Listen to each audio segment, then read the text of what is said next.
একজন নারী হিসেবে চাই না কোটা থাকুক। এখানে নারী কোটা দিয়ে আমার মনে হয় নারীকে ছোট করা হচ্ছে। যখন মুক্তিযুদ্ধটা হয়েছিল তাদের সন্তানদের জন্য মুক্তিযুদ্ধ কোটা দরকার ছিল, এখন কিন্তু তাদের সন্তান নাই।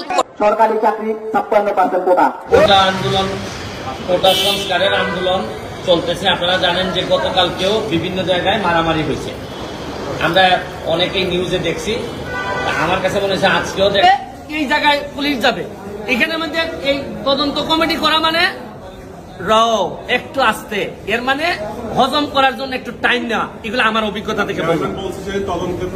আইন শৃঙ্খলা আমাদের নিয়ন্ত্রণে থাকবে এবং আমরা এই আশঙ্কা থেকে মুক্ত হতে পারবো। পাওয়ার এবং ইন্টারনেট সহ পুরো ব্যবস্থাটাই সেই সময় বিচ্ছিন্ন হয়ে যায় এবং আমরা ইন্টারনেট বন্ধ করতে বাধ্য হই।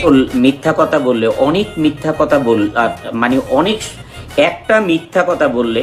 বন্ধুরা সবাই কেমন আছেন? আশা করি অনেক অনেক ভালো আছেন। সুপ্রিয় দর্শক শ্রোতা, আসসালামু আলাইকুম। দেশে এবং প্রবাসে, দূরে এবং কাছে যে যেখান থেকে আজকের এই ভিডিও ক্লিপটা দেখার জন্য প্লে করেছেন, সবাইকে আন্তরিক শুভেচ্ছা, অভিনন্দন।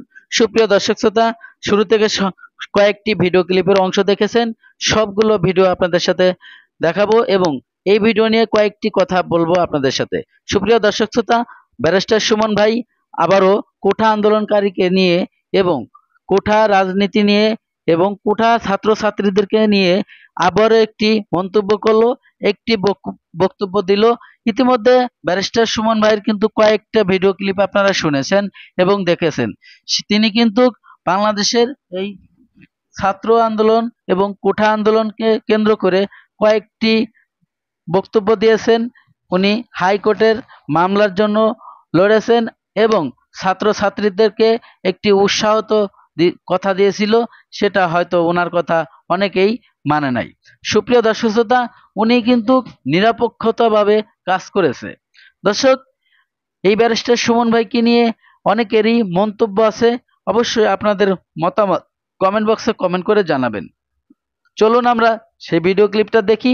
ব্যারিস্টার সুমন ভাই বাংলাদেশের ফাটাকেষ্ট কি বলেছিল।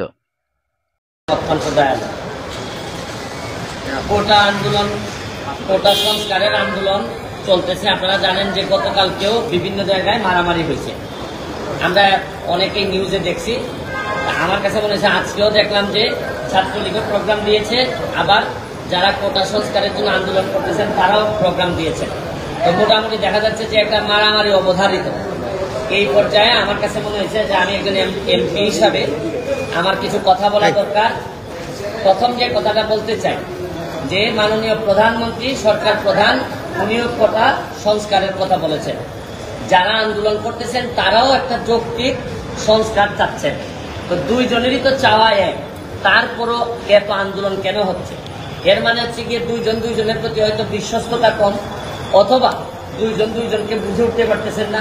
আমার কথা হচ্ছে যে একজন যদি বলতো যে না একেবারে কোটা থাকবে না, আর একজন যদি বলতো কোটা থাকবে, তাইলে না হয় আন্দোলনের মাধ্যমে এটা করা যেত।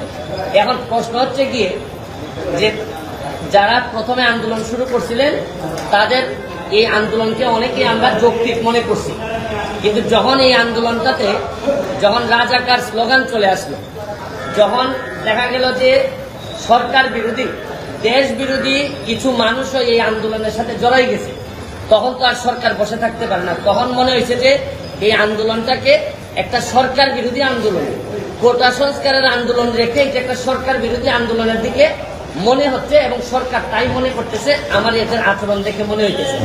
তা আমার কথা হচ্ছে যে আন্দোলনটা ছিল একটা যৌক্তিক, কোটা এই যে যৌক্তিক সমাধানের জন্য সংস্কার, এই সমাধান থেকে এখন চলে যাচ্ছে পুরা দেশ বা এই সরকার বিরোধী আন্দোলনে, বা কে রাজাকার কে এইসব আন্দোলনে চলে গেছে।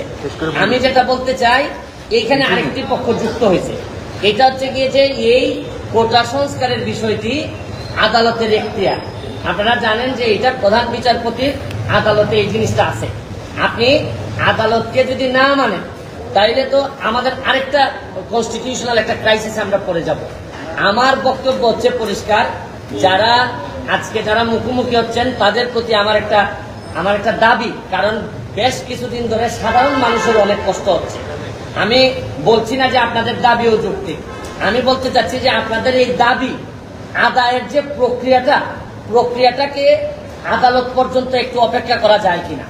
আদালত আগামী 1 মাসের মধ্যে এটা সমাধান দিবেন বলছেন। আমার একটা বক্তব্য হচ্ছে যে আপনারা আন্দোলন করতে পারবেন, আপনারা তো আজকে না করলে কালকে করতে পারবেন না, এরকম কোনো কথা আপনাদের কোথাও ছিল না। আপনারা আদালতটা দেখেন, মাননীয় প্রধানমন্ত্রী নিজেই কিন্তু কোটা বাতিল করে উনি কিন্তু এই আপনারা জানেন গেজেট প্রকাশ করেছেন, এটা কিন্তু উনিই করেছেন এবং আমার বিশ্বাস উনি আবার একটা যৌক্তিক সমাধান উনি দিতে পারবেন। কারণ হচ্ছে গিয়ে আপনারা কোটার কথা বলে সরকার যদি ফেলে দিতে চান তাহলে তো আমাকেও ফেলে দিবেন, আমি এমপি হিসাবে তো আমিও করে যাব, তাতে আমার দুঃখ নাই। যদি আপনারা ভালো কারণে আমাদেরকে ফেলে দেন অসুবিধা নাই, কিন্তু যদি এখন যুদ্ধাপরাধী এরা যদি এসে আমাদেরকে ফেলে দিতে চায় তাহলে তো আর ফেলে দেওয়ার সাথে সাথে এই যে রক্তাক্ত একটা অবস্থার মুখোমুখি যদি হইতে হয় তাহলে দেশের জন্য কোনোভাবে এটা সুখকর হবে না।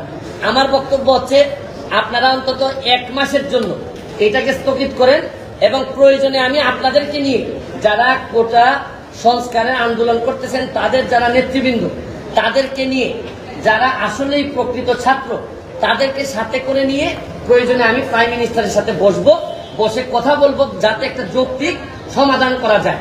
কারণ হচ্ছে গিয়ে আন্দোলন করে মারামারি করে এবং আরো একটা জিনিস দেখেন, আমি ছাত্রলীগের সাবেক নেতা ছিলাম, কর্মী ছিলাম, ছাত্রলীগ এবং যারা মুখোমুখি হয়ে গেছে এটা কিন্তু একটা চক্রান্ত চলতেছে যে ছাত্রলীগকে কিভাবে অজনপ্রিয় করা যায়।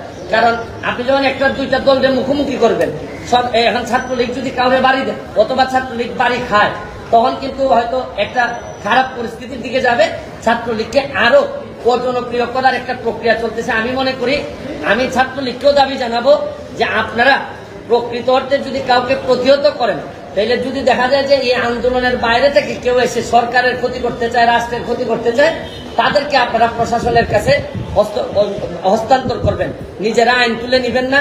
আমি আপনাদের এই সুপ্রিয় দর্শক শ্রোতা, এতক্ষণে আপনারা যে ভিডিও ক্লিপটা দেখেছেন ব্যারিস্টার সুমন ভাই কোঠা আন্দোলন কেন্দ্র করে কয়েকটি কথা বলেছিল এবং বক্তব্য দিয়েছিল।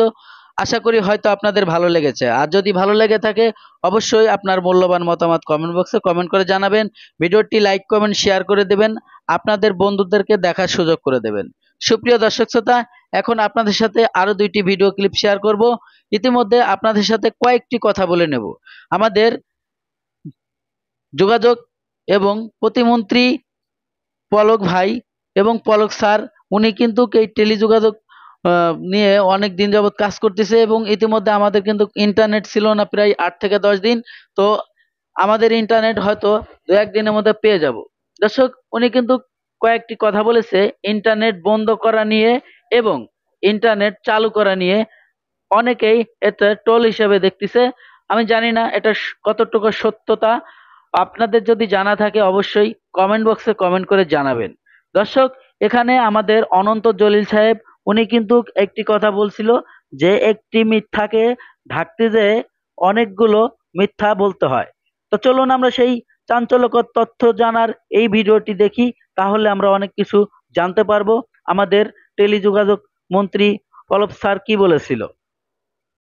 বিশ্ব থেকে সম্পূর্ণ বিচ্ছিন্ন থাকেন এক মুহূর্তের জন্যও না, এটা হচ্ছে প্রথম আমার পক্ষ থেকে অফিসিয়ালি এক্সপ্লেনেশন। সেকেন্ড হচ্ছে আমরা যদি স্ট্যাটিস্টার আপনারা যদি এখনই যান গুগলে দেখবেন যে সারা বিশ্বের সর্বোচ্চ সময় ধরে ইন্টারনেট বন্ধ করে রাখার তালিকায় টপ 10-এ বাংলাদেশ নাই। আপনি এখন যান, সার্চ করেন স্ট্যাটিস্টার, আপনি ওয়েবসাইটে যান, বিশ্বে 200টা দেশের মধ্যে সবচেয়ে বেশি সময় ধরে ইন্টারনেট বন্ধ রাখার যে পরিসংখ্যানটা আছে সেখানে টপ 10-এ কিন্তু বাংলাদেশ নাই। কোন মানে এই যে আজকে 3টা থেকে চালু হবে 4G নেটওয়ার্ক সবগুলোই চালু থাকবে। ফেসবুক, ইউটিউব এগুলা কি আমরা আসলে তো সম্পূর্ণভাবে কখনোই কোনো অ্যাপ্লিকেশন আমরা ব্লক করিনি। এটা এখন ডিপেন্ড করছে তাদের আচরণের উপরে।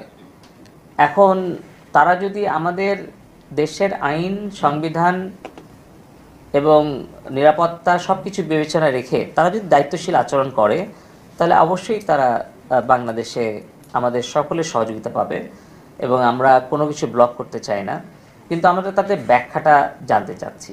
আর এই মুহূর্তে অনেকেই অনেকভাবেই তারা অ্যাপ্লিকেশন ব্যবহার করছে। আমরা অনুরোধ শুধু করব যে ভার্চুয়াল প্রাইভেট নেটওয়ার্কটা ব্যবহার করা ঝুঁকিপূর্ণ।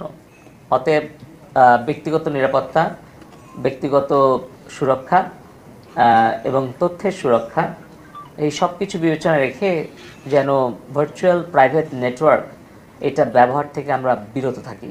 তাছাড়া দেখা যাচ্ছে আর্থিক লেনদেন যদি কোনো আমরা ভার্চুয়াল নেটওয়ার্ক ব্যবহার করি তাহলে কিন্তু সেই পাসওয়ার্ডটা ভার্চুয়াল নেটওয়ার্ক প্রোভাইডার যে সে কিন্তু পেয়ে যাচ্ছে। তার মানে পুরোটাই একেবারে মানে বলতে গেলে আমরা যা কিছু করছি এটা একটা কাচের ঘরে করার মতো। মানে এটা কিন্তু ভার্চুয়াল নেটওয়ার্ক যে প্রোভাইড করছে তার কাছে কিন্তু পুরো তথ্যপাত্র সে চাইলেই পাবে। সো এটা একটু ঝুঁকিপূর্ণ হয়, এই বিষয়টা আমরা বলছি।